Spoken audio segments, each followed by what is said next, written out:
के यहाँ शादी ब्याह होला तो लड़के के तिलक चढ़ेला तो लोग गरियावेला सारे समाज में डिमांड है गाड़ियां गीत के कि कहीं लोग करार से करी अधूरा हो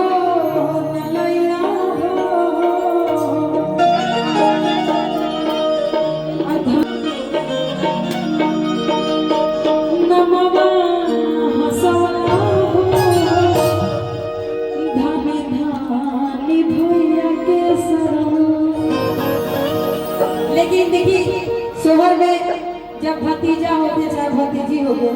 तो सबसे ज्यादा कमाई फुआ लोग के हो। और जब सुने ला लोग भतीजा भतीजी भइल बता हम नहीं हर जाए तो भौजाई लोग कहेला लोग कि मांगे ननदिया कंगना काजर की परैया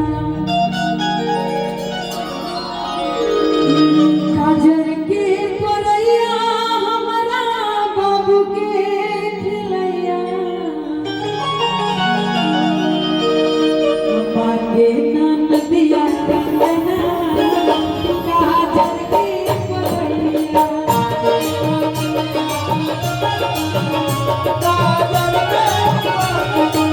ननदिया कंगना काजर के परैया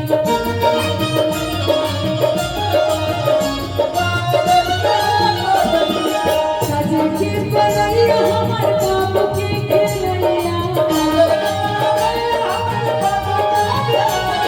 काजर के परैया हमार बाबू के खिलैया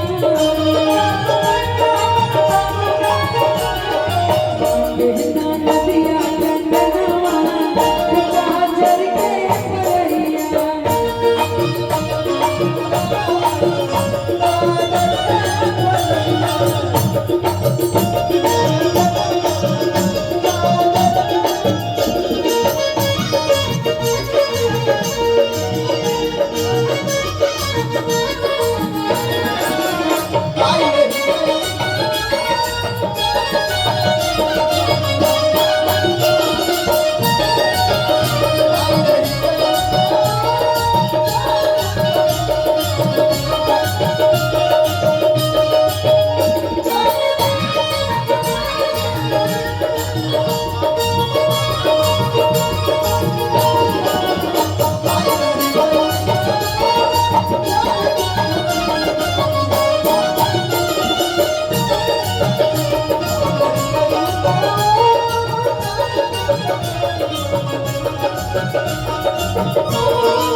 तब देखी भौजाई कहत रही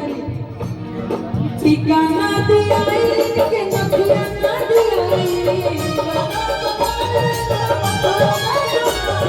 ठिकाना दियाई के नखुया ना दियाई आजकल नाक के नथुनी खूब सस्ता में तो 200 300 500 रुपए में मिल जाता है। तो भौजाई कहत रही हम मीठा